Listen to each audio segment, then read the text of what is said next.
Welcome to another in the series, Sip and Chat, a place where we talk about the goodness of the Lord in the land of the living. It's our pleasure this afternoon to be coming into your homes and to be talking about the goodness of the Lord. Welcome to another in the series, Sip and Chat. It is indeed my pleasure to be here with you this afternoon with another very dynamic guest.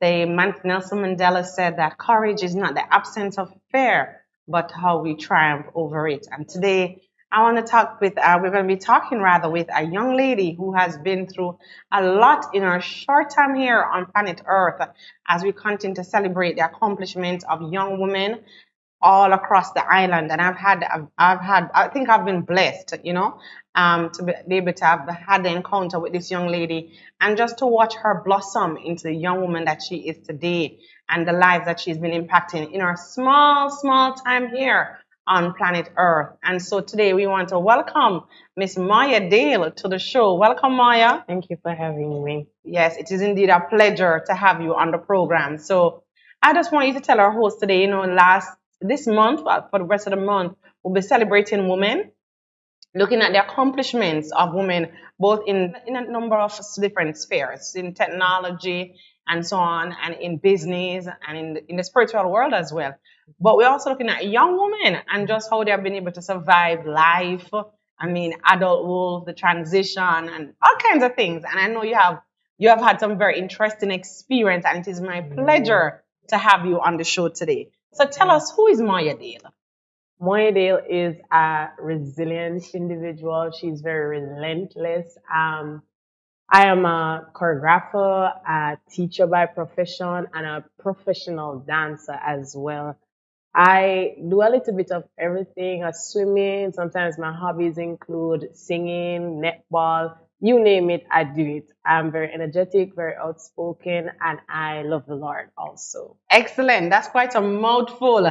And one of the things that I know about you, Maya, is that you like to excel. And for a young lady, you deem professionalism to be the hallmark of what you do, and that is why you're so much in demand, even as a professional dancer. Now, Maya, as you have evolved, I know you're coming up in your the mud like to tell your age, right? But you're coming up along the line. But tell us, as you have grown over the years, what is it that has been some of the things that happened to you in life that makes you so resilient? Because that's one of the first words you've said, resilient.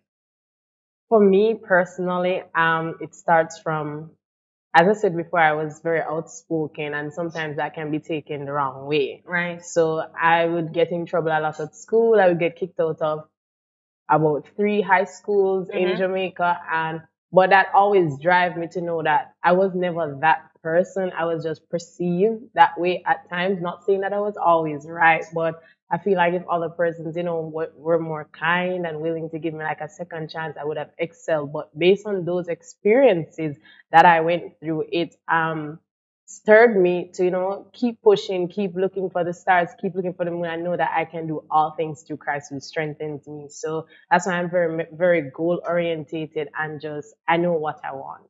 Excellent. So what you're saying to our viewers today is that if at first you don't succeed, or if life, as we said, courage is not the absence of fear or even trouble, but when those things present themselves, how do you make your way over them? So we know that you're very outspoken, but where you think that, what were you searching for? Was it an identity thing? Why you think you had to speak up for yourself? Was there anything that happened to you in your childhood that says to you, listen, I can't just be here and not be counted. I have to stand up and let people know that I am here. Was there something that happened to you in your earlier life? Well, I am adopted, so I've always had a feeling of resentment slash rejection of, my mother, my birth mother, not being able to look after me. So I felt as though she didn't want me, and that kind of showed in different areas of my life. So like sometimes if I should be playing with a group of friends and they want to do something, and I would feel like an outcast, and instead of just taking it and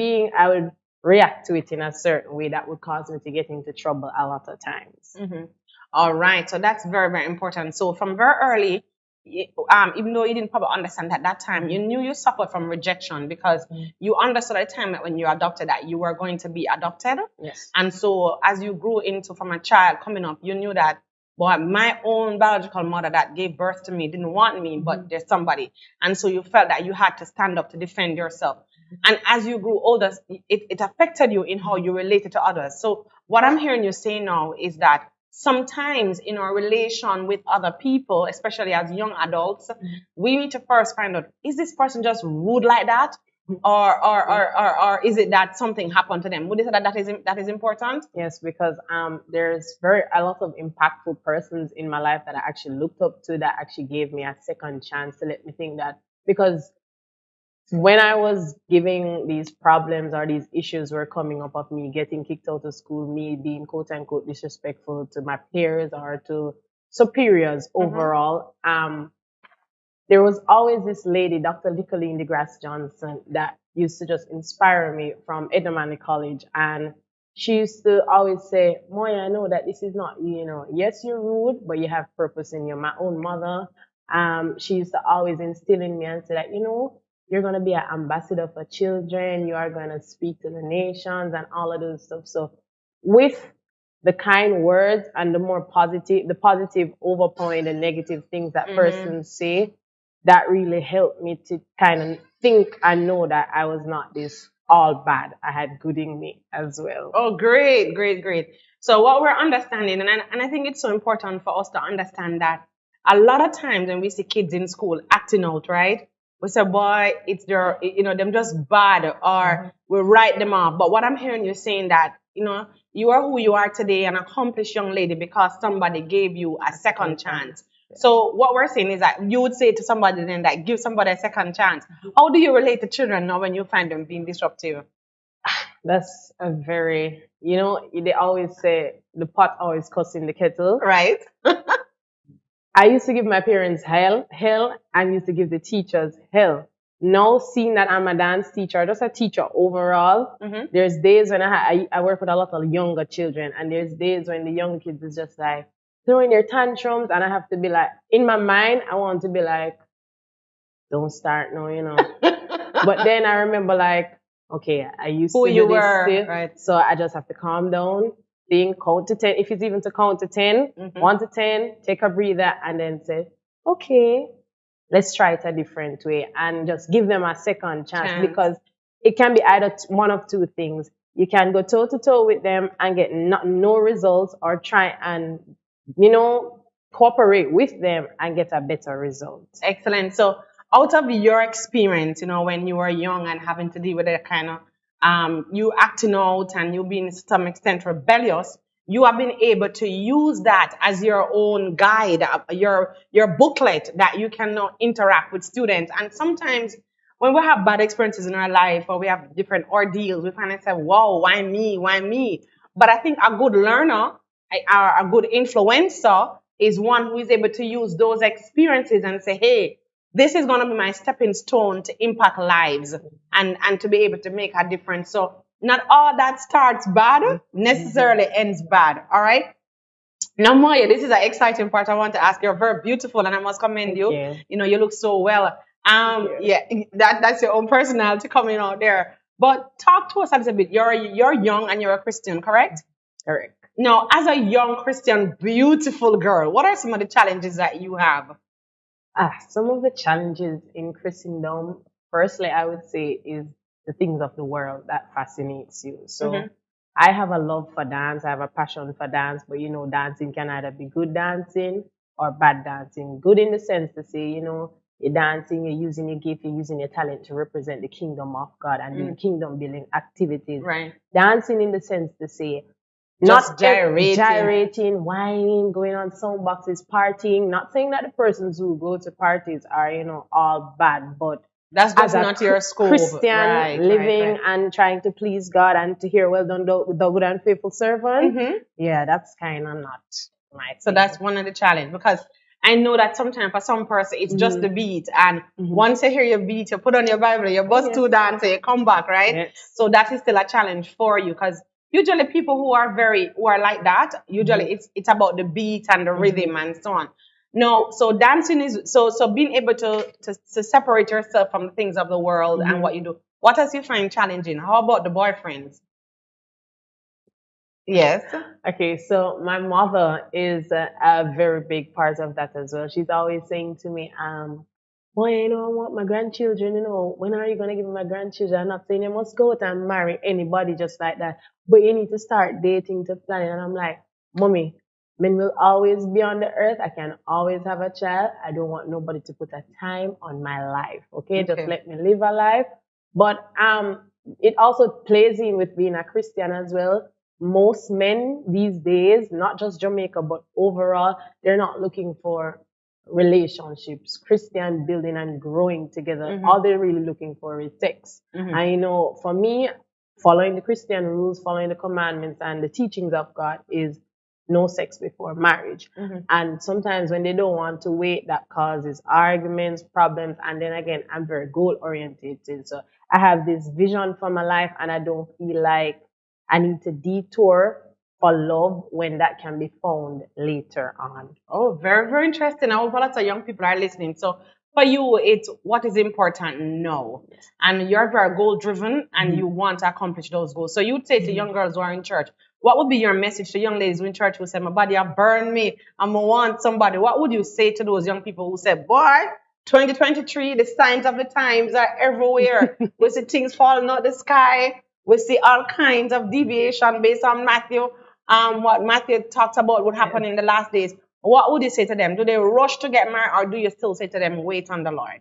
Wait on the Lord. There is nothing that is running away. Trust me. Sometimes the things that we run after are the things that we seek after. When we actually experience it, we're like, so this did really come after. So trust me.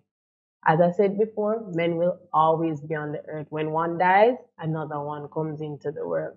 You don't need to rush. Yeah, my mother always tell me that you should never run on anything, not even a bus. She always said that the bus will move when you're Yes. moving. But I just want to endorse too that as believers, we have to understand too that the Bible does say, seek ye first the kingdom of God and all his righteousness and all other things shall be added unto you. And God have a way to preserve things for us. Even though I know that for a lot of young people, they look in their churches today and they will say, boy, they count off and they say, Tom gone to Mary and Philip gone to Sue, and they don't say anybody for themselves. But I want us to understand, as this is we are talking today on Tip and Chat, that I mean, God is more than Philip and Paul. He has many men, many young men, many good prospects all over the world, and he's able to bring people's paths together. So what I'm hearing you saying, Moya, is that we shouldn't shortchange ourselves because we feel like time is running out and we're looking in our own space and we're not seeing the things that we want to do. In this Jamaica, Moya, do you think that there is hope for young women in terms of just how you see your future? Because every day you look and you try to acquire things, it looks so impossible. But do you think there is hope for us for I say us because I think myself is younger, but you're a little younger than I am. But do you see hope in this country? I do. Many times when we hear about Jamaica, it's always affiliated with more negative things. But our motto is like, we have some things that we say, we lick but we talawa. And if talawa means, we large, we big, strong, something of that sort. So if a country that was so bad and all of the negative things that most people feed in, but then still on the brighter side saying, we're strong, we're powerful. The young generation, God is raising up an army of young people, and it also has to deal with, again, how you see yourself, your self-esteem, the circle that you are around, because many times, if you see your friend partying, a peer pressure, all right, that's the cool kids, that's the cool squad. No, sometimes it's okay to be alone. Find who you are as an individual. Find persons who motivate you to do the things that you want to do. And ask God. If you're not sure about what it is that you want to do, ask Him. He has all the answers. He has all the questions. Him has all the answers to every question that you might ask or think about. He has everything. So I'm hearing you to say that God knows that we're all here. So even though, and I think it goes back to the big mantra that the country has, that we can use what's right to fix what's wrong. Because like you rightfully say, Jamaica has, basically there's two extremes. There is what is bad and there's what is good. And it is a thought that we can use what's good to fix what's bad in our nation. Talk to us. You said something I found very interesting, and something I believe it's very superficial when we talk about talk to God, ask God stuff. Sometimes people feel like, no, these people are fairy tale. Have you ever spoken to God in a way that you know that you spoke to him and he heard you and he responded to you? Because what we want to do, we want to encourage somebody out there, a young lady, whoever is listening this afternoon, who sometimes just feel like, boy, I think God only listens to certain people. So talk to us about that. For me personally, I've been there multiple times and still might go back there. What we have to understand overall as individuals, even when we go to God, sometimes we're not going to get the answer the same time. Okay. There's a waiting period. Some people wait for months, weeks, and some people it's called long suffering. Right. But the thing, what I personally would say, God speaks to persons in different ways. Right. So I can be going through something and I say, hey, God, what is this? I need your help. I need your advice. And I'm expecting to hear his voice and say, don't worry, my daughter, it's going to be okay. But somebody can pass me on the road and say, you know, you're looking lovely. I hope you have a great day. And maybe that was what I was seeking. Or I could be listening to the song on social media and something scrolls when I scroll and I say, and it just relates to the thing that I was asking God about. For. So Right. it goes in. So what I'm understanding you to say, Moya, is that God always answers people. So like somebody said, I think it's Jackie McCullough, she says that he's not a mute God. He's always speaking to his people. But part of the challenge is how God speaks back to us. Because sometimes we want to hear his voice saying it audibly to us. And like you're saying, which is so true, that sometimes God speaks to us through, I have prayed about stuff already, and by the time I'm finished praying, somebody sends me a text. It's so real. And I might be, or I just go in the car and I hear a song directly in response to what I was praying about, right? So I want us to know that God is not a mute God. He's concerned about every aspect of our lives, financial, social, emotional, the pain that we feel when we are hurt, everything. He's afflicted by all of our griefs. And we just have, as Moya is saying today, we just have to talk to him and he will indeed answer us. Moya, one of the challenges we have with young adults as well is like, you and I are on the set now, but for the most part, a lot of time when we talk about young people, even in churches, they're always on their phones or they're always seem to be participating in some social activities in the social space, right? So I want to talk to us about, some people even call some people used to call social media demon, you know. Them used to talk, so basically these things are demonic, they take away. But no, because COVID has brought everybody to online. No, it is a panacea to all the problems that we have. But talk to us about the role, young people, young adults, young Christians, and social media. What should we do? How should they manage it? And is it bad or is it good? For me, social media is what you, the individual, makes it. And as it relates to bad or good, you have to have a balance. Sometimes it can't just be work. You need to have a social life, a fun life. Not necessarily to go out, but sometimes to unwind. And for example, TikTok. TikTok is a very big platform where, people dance, they do whatever they want. The videos can be either educational videos or it can be things that, if, for example, I'm a Christian and it's not just a Christian based website or platform. There's different things catering for all persons. So I, as the individual, need to know what I'm going to feed my spirit with. If this is something that I want to indulge in, if this is something that I want to spend time, hours in a day and do, that is where the balance comes in. I'm going to either say, okay, I'm going to dedicate an hour and a half to TikTok. After an hour and a half to TikTok, I find something productive to do. And then not that TikTok is unproductive either. No, not that TikTok is unproductive. That is so important, because one of the things that we learned in recent has been publicized is that, for example, in China, what they have on their TikTok is a lot of educational things, how to be an astronaut and so on. But the versions that, although persons say there are options that people can go to, but it seems that on this side of the world, most people go to the things that are sensational and so on, as opposed to focusing on traditional things. So what I'm hearing you say, Moya, is that when we have to, as young people, have to make those choices.